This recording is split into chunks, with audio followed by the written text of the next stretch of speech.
but I've held Dr. Russell Blaylock, MD, retired brain surgeon, neurologist, and of course, author and researcher, over because he brought up some information dealing with the direct connection with heart disease, all sorts of degenerative diseases of the spine and bones and hips and cartilage with fluoride that's added to the water, the pineal gland. But then, while he was talking, they ran in here with a new article that just went up on Infowars.com, and I read this during the break, and he's going to comment on this before he leaves as well, because it's exactly what he was saying 30 minutes ago when he first joined us.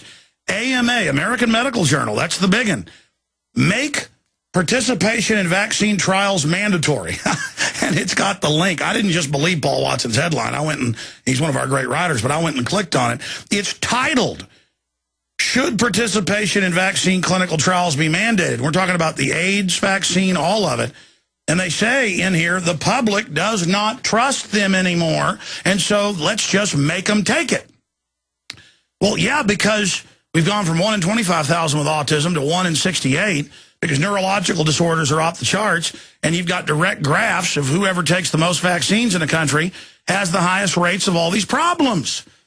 And we're talking about pancreas cancer. We're talking about heart disease, brain problems, neurological disorders. I mean, this is a plague. I know I'm ranting, Dr. Blaylock, but every time I get you on, it just, there's so many points. This is a Armageddon. This is a Holocaust going on.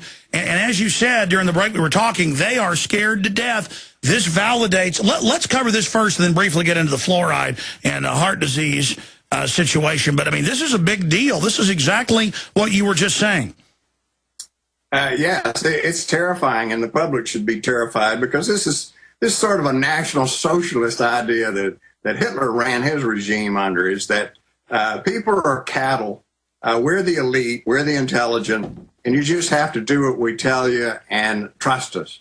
And if you don't trust us, we'll make you do it. Well, that was the eugenicist idea. That's how they ran eugenics program.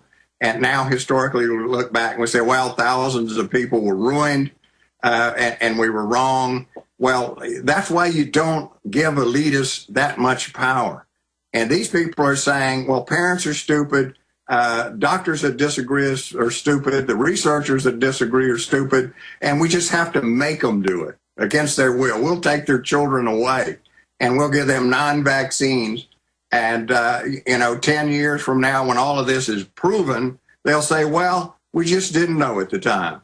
Well, that doesn't do 10 million, 20 million people any good, because their children were destroyed, their lives were destroyed. It costs this nation hundreds of billions of dollars in health care that they come back and say, well, we made a mistake. That's why you don't allow them to force people to do things. When I was treating patients, I didn't force them to have surgery that I thought they should have. That was their decision. I didn't force them to take medications they didn't want to take. I just told them what I knew to be the possible facts, and they figured it out. That's why we are individuals in this country, and we have freedom. We don't have elites that dictate to us that we're going to follow their plan. And that leads us into another area, as you said here 2 years ago, and they said it could never happen. It's law. We now see physicians quitting in droves, going bankrupt. They're being told what treatments they can give people. We're seeing them now saying, well, if somebody's got a low IQ and they're 10 years old, they don't get that kidney transplant, even though we've got it. We see Bill Gates saying, yeah, don't give an old lady treatment, hire 10 teachers. They're now admitting death panels. They're now admitting government control of medicine.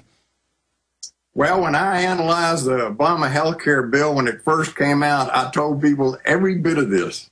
And all the naysayers, oh, that's not what they mean. Well, now it's obvious it is what they mean. It's obvious it's in these bills. It's obvious physicians are not going to have any choice about treatment. They're going to be told what to do. If they don't do it, they're going to take their license away. And I'll tell you what's coming is a federal medical license.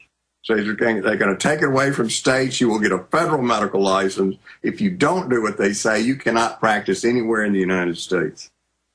Wow, it is just tyranny at Mach 10 at every level. In closing, BlaylockWellnessCenter.com, RussellBlaylockMD.com, 2 different sites, incredible information, invaluable. You want the real research from a real expert. These are the sites on so many issues. In closing, fluoride and its connection to heart disease and other ailments. Well, one thing they know, fluoride is highly reactive with aluminum. It forms an aluminum fluoride complex that is powerfully brain damaging and powerfully aggravates atherosclerosis. And it does so at 0.5 parts per million. That's half of what's in the water. They also put aluminum in all drinking water. So you have aluminum fluoride in your water, and we have all the people in 75% of the country drinking aluminum fluoride every day. And our research says it is a powerful brain toxin and is strongly linked to atherosclerosis. So you can look at this research yourself. It's extensive. And we wonder why we lead the world now in neurological disorders and heart disease. And you said before the break, for those that just joined us, it binds with the calcium and just clogs the arteries up. Yeah, it's highly reactive. It's producing a combination that produces intense free radical generation, lipid peroxidation, which is what causes the artery to close off and kills you in a heart attack or stroke. So we know that. And their answer is, I'm sure you've seen this in the news, put statins in the water, make 5-year-olds take statin pills, and now they're talking about lithium in the water so the troops don't commit suicide. I mean, it's like we woke up in the Twilight Zone, Doctor. Well, once you legitimize putting fluoride in the water to prevent cavities, that opened it up to every drug. So now we can put tranquilizers, we can put mind-altering drugs, we can put everything into the water supply. I can't prescribe a statin drug without explaining all the complications. Well, if you put it in a water supply, how are you going to explain the complications to everybody who drinks their water? And that's another subject, what statins do to the brain. But we'll have to have you back up again. BlaylockWellnessCenter.com, RussellBlaylockMD.com. God bless you, Doc. Great job. And you got to feel vindicated because I know you've been criticized nationally and just everything you keep talking about is just being verified. I have Sky News. That's Fox out of England. With the headline that, top scientists now recognize that the flu vaccine's actually hurting people. I mean, it's all coming out. I wonder what's going to happen to all the pushers of this who knew this. We know from the documents, the CDC and others, when it all comes out. I mean, I think they should be held responsible. Oh, they should be in prison. I mean, they've destroyed the lives of tens of millions of people. They should pay for it with criminal penalties. I got one more question because I never asked you this. How did you start to wake up to all this stuff? Well, I was like most physicians, say 30 years ago. I believed all this stuff. I thought vaccines were safe. But I was very interested in nutrition. The more I dug into it, the more I got into the actual mechanism of disease and learned the very intimate molecular biology of disease. I discovered all these things. And I know how vaccines work. I know what they do to the brain. I know about how the brain is formed, what effects constant immune stimulation have on the developing brain, the adult brain, and the link to Alzheimer's, Parkinson's. So it just opened up a lot of doors and it clarified these things. Most physicians don't know this. They don't look at this research. So this is new to them. They've never heard of it. And now they're trying to bring in a new federal dark age where you're not even allowed to look at this, basically. You just do what the federal computer tells you. Dr. Blaylock, talk to you again soon. Thank you. Thank you. God bless you. God bless you. That was an amazing interview and powerful. And, folks, the Bible says the people perish for lack of knowledge. You need to get this information out to your son, your daughter who are about to have a child. You need to get it out to your family. You need to get it out to grandma who's drinking that city tap water. You need to get this information out to people. My total desire is not to make money, not to be famous. It's fine to have enough money to be comfortable and not have my car break down and the kids can have new shoes. But on my hierarchy of needs, that's not what's important. My desire, what I'm going for, what makes me tick, is that I'm freaked out by watching our cancer rate go to #1 and explode off the chart. And every other degenerative type thing. I mean, we're dying. I mean, this is a Holocaust going on right now, a soft kill Holocaust. And people call me goody two-shoes or a hero. For a hero? I mean, if I knew my neighbor was about to, do something on their roof and they were going to get electrocuted, I'd tell them. I mean, it's not, folks, it's not heroic.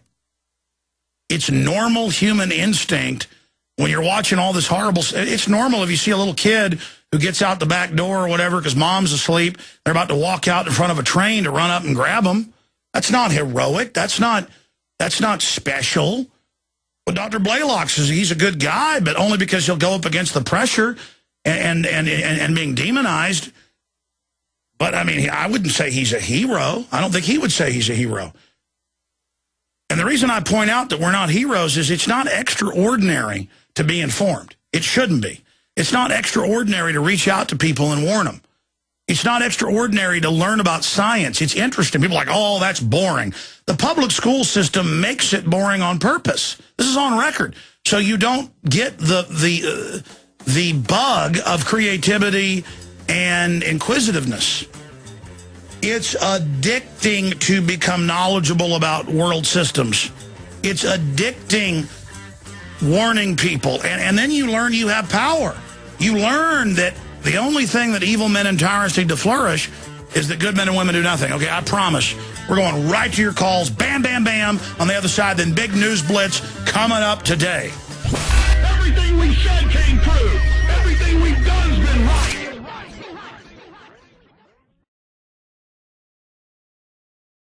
But I've held Dr. Russell Blaylock, MD, retired brain surgeon, neurologist, and of course, author and researcher, over because he brought up some information dealing with the direct connection with heart disease, all sorts he ate, because neurological disorders are off the charts, and you've got direct graphs of whoever takes the most vaccines in the country has the highest rates of all these problems. And we're talking about pancreas cancer. We're talking about heart disease, brain problems, neurological disorders. I mean, this is a plague. I know I'm ranting because it's exactly what he was saying 30 minutes ago when he first joined us. AMA, American Medical Journal, that's the big one. Make participation in vaccine trials mandatory. And it's got the link. I didn't just believe Paul Watson's headline. I went and, he's one of our great writers, but I went and clicked on it. It's titled, "Should participation in vaccine clinical trials be mandated?" We're talking about the AIDS vaccine, all of it. And they say in here, the public does not trust them anymore, and so let's just make them take it. Well, yeah, because we've gone from 1 in 25,000 with autism to 1 in 6 of degenerative diseases of the spine and bones and hips and cartilage with fluoride that's added to the water, the pineal gland. But then, while he was talking, they ran in here with a new article that just went up on Infowars.com, and I read this during the break, and he's going to comment on this before he leaves as well.